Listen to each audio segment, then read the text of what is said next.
सभी देशवासियों को इस पावन पवित्र सौंधी खुशबू वाली सप्तरंगी पहचान होली की पावन मंगलमय शुभकामनाएं। भारत के अलावा विदेशों में फैले विभिन्न भारतवंशियों को होली की पावन मंगलमय शुभकामनाएं। दोस्तों, ये त्यौहार मतभेद का नहीं, मनभेद का नहीं, बल्कि गले मिलने का, अच्छाइयों पे अच्छाइयाँ करने का है और बुराइयों पे अच्छाई की जीत का है। इस पवित्र त्यौहार पे हम संकल्प लें कि हम न किसी का बुरा करेंगे, न किसी का बुरा सोचेंगे, न बुरा करने की कोई कर रहा है उसे रोकने की कोशिश करेंगे। और ये जो पेड़ है, ये जो वृक्ष है मेरे पीछे, इन पेड़ों को हम लोग बचाने की कोशिश करेंगे, क्योंकि एक पेड़ 10 संतानों के समान है।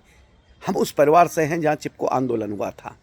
हम पेड़ों को अपनी संतानें मानते हैं, क्योंकि संतान आपका साथ छोड़ सकती है, लेकिन पेड़ कभी ये सीना तान के खड़ा रहेगा, कभी भी आपका पीछा नहीं छोड़ेगा। ये पेड़ कभी भी आपको हमेशा, ये राहगीर को आपको हमेशा छाव देगा, फल देगा, नम्रता से झुकेगा। औलादें छोड़ देंगी, संतानें छोड़ देंगी, अपने रिश्तेदार छोड़ देंगे, लेकिन ये कई सदियों तक खड़े रहेंगे। ये पेड़, सिर्फ पेड़ एक दिन पूजनीय नहीं होता, पेड़ हमेशा पूजनीय होता। उसके बाद इतना कहूँगा कि पानी बनाया नहीं जा सकता कहीं भी, पानी सिर्फ बचाया जा सकता है। हमें सूखे रंगों की होली खेलनी, जितनी चाहे उतनी होली खेलो, एक दिन नहीं, 5 दिन, 7 दिन खेलो, रंगों सरोवर हो जाओ, लेकिन प्राकृतिक रंगों से, केमिकल्स के रंग से, वार्निश से होली न खेलें। इन आँखों को और त्वचा को, शरीर को नुकसान होता है। उसके अलावा बच्चों को से अपील करें कि हमारे बच्चे घर की छतों पे खड़े होकर गुब्बारों में केमिकल्स का रंग भरकर लोगों पे न फेंकें, किसी की भावनाओं को हम लोग ना दुखाएं। गाड़ियों के पीछे साइलेंसरों पे वो बजाने वाले पोंगे, जो अजीब वाद्य यंत्र हैं, वो ना बजाए। उससे क्या होता है, कई बार देखने को आता है कि महिलाएं, बुजुर्ग और बच्चे डर के बीच सड़क पे आते हैं, उनके साथ दुर्घटना होने की संभावना होती है। वो अपना दुख बता सकते हैं, लेकिन प्राणी, उनके साथ घटनाएं होती हैं, वो तड़प तड़प के मर जाते हैं, कोई उनके सुनने वाला नहीं होता। तो ये चीज़ें ना करें, प्राणियों पर रंग ना डालें, उनके साथ तेज़ आवाज़ों के साथ उनके कान के आसपास में न बजाएं।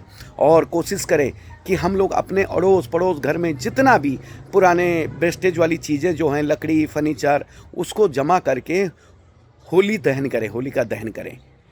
वृक्षों से नहीं, ये संतानें हैं। और अपने मतभेदों को बुलाकर सब एक दूसरे के गले मिलकर इस पावन पर्व को, इस सप्तरंगी छठा को बड़ी खूबसूरती से, पावनता से मनाएं।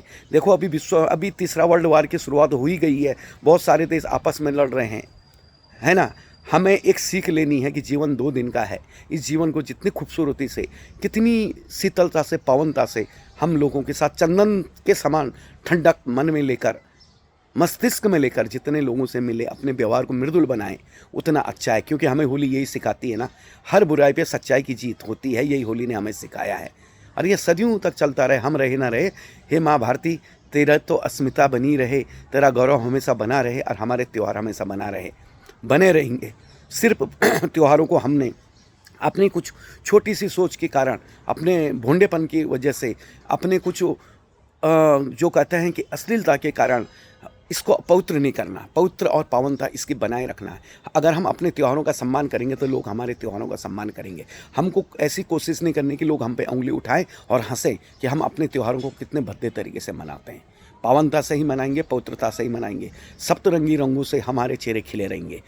एक नई आस लेके फिर से सभी देशवासियों को बहुत बहुत मंगलमय शुभकामनाएं होली की। गुलाबी हो, हरी हो, सफ़ेद हो, पीली हो, हैं, सप्तरंगी हो, बस ऐसी छठा जीवन में खुशियों की बनी रहे।